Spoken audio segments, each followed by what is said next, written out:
अनिवार्य हिंदी की कक्षा में आप सभी का स्वागत है।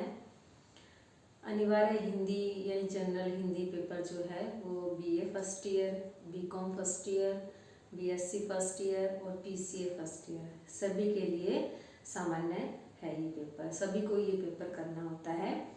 और जो ये जैसा कि नाम से ही आपको पता लग रहा है अनिवार्य है, तो यह पेपर क्या है, सभी के लिए अनिवार्य है। और इसके जो नंबर हैं वो आपके डिवीज़न में नहीं जुड़ते हैं और 3 सालों में इसे पास करना होता है। तो इसका जो सिलेबस है आज हम इस वीडियो में उसी के बारे में डिस्कस करेंगे कि इसका क्या सिलेबस है, क्या पैटर्न है, किस तरह से इसका पेपर आता है, कितने नंबर का आता है और कितने समय में इसे करना होता है। तो आइए आज मैं आपको सबसे पहले इसके सिलेबस के बारे में बताना चाहूँगी। सामान्य हिंदी, यह है बेटा जो पेपर है वो 3 घंटे में करना होता है और उत्तीर्णांक इसके 36 होते हैं। 100 में से 36 मार्क्स लेने जरूरी होते हैं। और इसकी जो पहली इकाई है उसके अंदर आपके क्या सिलेबस है, साहित्य खंड। इसकी पहली पुस्तक जो है साहित्य खंड की है, जिसके अंदर गद्य की जो विधाएं हैं वो लगी हुई हैं। जैसे पहली है भारतवर्ष की उन्नति कैसे हो, ये किसकी है, भारतेंदु हरिश्चंद्र की। ये भारतेंदु हरिश्चंद्र द्वारा लिखा हुआ निबंध है, भारतवर्ष की उन्नति कैसे हो सकती है। दूसरा है मेरा जीवन, प्रेमचंद द्वारा लिखा गया है। मजदूरी और प्रेम, पूर्ण सिंह द्वारा लिखी गई रचना है। भारतीय संस्कृति की देन, हजारी प्रसाद द्विवेदी की यह रचना है। सोना, महादेवी वर्मा द्वारा लिखा गया एक रेखा चित्र है। और राष्ट्रपिता महात्मा गांधी मुक्तिबोध की लिखी हुई रचना है। सवालों की नोक पर मोहन राकेश, गर्दिश के दिन गुलशेर अहमद खान शामी। इसके अलावा है निंदा रस, हरिशंकर परसाई द्वारा लिखा गया यह एक व्यंग्यात्मक निबंध है। नेता नहीं नागरिक चाहिए, रामधारी सिंह दिनकर। आज भी खड़े हैं तालाब, अनुपम मिश्र।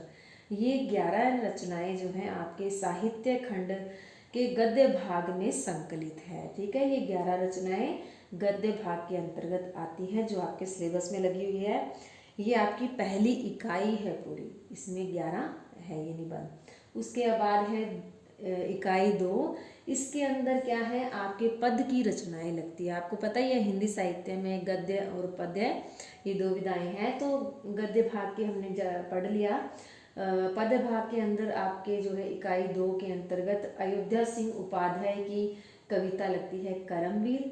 मैथिली शरण गुप्त की भूलोक का गौरव, संदेश यहाँ मैं नहीं स्वर्ग का लाया, निज रक्षा का अधिकार। ये 3 रचनाएं मैथिली शरण गुप्त की लगती हैं। सूर्यकांत त्रिपाठी निराला द्वारा लिखी गई रचना है तोड़ती पत्थर। जयशंकर प्रसाद की भी काफ़ी रचनाएं लगी हुई है। अरुण यह मधुमेह देश हमारा, चंद्रगुप्त नाटक से लिया गया यह गीत है। हमारा प्यारा भारतवर्ष, यह स्कंदगुप्त जो नाटक है जयशंकर प्रसाद का, उसमें संकलित गीत है ये। सुभद्रा कुमारी चौहान की झांसी की रानी, हरिवंश राय बच्चन की पथ की पहचान, शिव मंगल सिंह सुमन की परिचय, हिलोल इनके काव्य संग्रह से ली गई है। केदारनाथ अग्रवाल की जब जब मैंने उसको देखा, यह धरती उसके शान की। नागार्जुन की प्रेत का बयान, भवानी प्रसाद मिश्र की गीत फरोश, तारा प्रकाश जोशी की आ रे आ बादल और सरल विशारद की रचना लगती है यही एक दर्द, अनुभूति सुख एक अनुभूति, परिवार के 4 चित्र, जो कि इनकी खामोशी के रंग काव्य संग्रह से संकलित है। ये आपके पद्य भाग की रचनाएं हैं जो कि आपकी द्वितीय इकाई के अंतर्गत आती हैं। इसके बाद आपके तीसरी इकाई में बेटा व्याकरण पोर्शन स्टार्ट हो जाता है, जिसके अंतर्गत पहले आता है संक्षेपण। संक्षेपण आपको पता ही है कि एक बड़ा सा पैराग्राफ होता है और जिसे हमें शॉर्ट में करके लिखना होता है। लोकोक्तियाँ, मुहावरे, शुद्धिकरण, शब्द की शुद्धि करनी, अर्थात उसमें मात्राओं की गलती होती है वो सही करना होता है।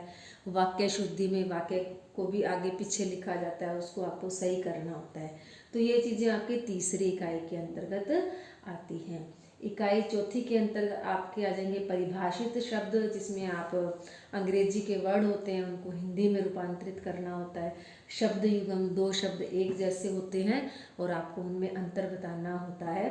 पल्लवन, जिसमें आप एक लाइन को थोड़ा बढ़ा चढ़ा करके लिखते हो, जैसे मन के हारे हार है, मन के जीते जीत। इस पंक्ति को आपने एक्सप्लेन करना है, वो पल्लवन के अंतर्गत आता है। फिर आ जाते हैं आपके पत्र। पत्र तो आपने 12वीं में भी सामान्य हिंदी के पेपर में लिखा ही होगा, तो बस औपचारिक अनौपचारिक वही दो प्रकार के जो पत्र हैं वो आपको इसमें भी लिखने हैं।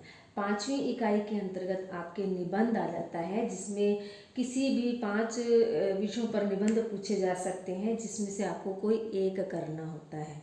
ठीक है, जैसे भ्रष्टाचार हो गया, दलित विमर्श हो गया, स्त्री लेखन हो गया, या स्त्री की समाज में स्थिति हो गई, या निरक्षरता होगी, इस तरह पर्यावरण हो गया। कोई भी ऐसे 5 टॉपिक दिए होंगे जिसमें से आपको किसी एक पर निबंध लिखना होगा। इस तरह से आपको पेपर कैसे आता है इसके बारे में बताएंगे।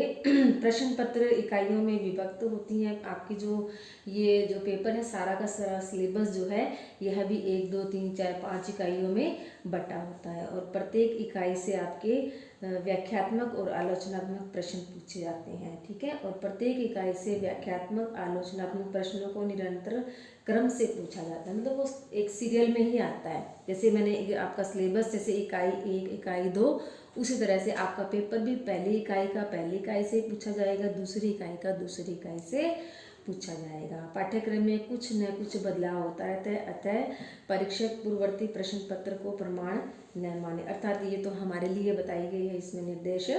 आगे देखिए आपके अंक विभाजन कैसे होते हैं। पहली इकाई में क्या होता है बेटा, 4 व्याख्याएं पूछी जाएंगी, जिसमें से 2 व्याख्याएं करनी होती है।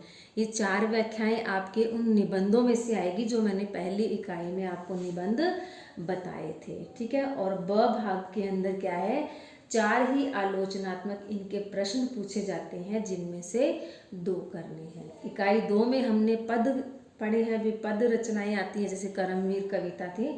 तो इकाई 2 के अंदर क्या है, पद की 4 कविताएं होंगी, कोई भी मतलब 12 जो कविताएं लगी हुई हैं 12 राइटर की, तो उनमें से कोई भी 4 आ जाएंगी और आपको 2 करनी है।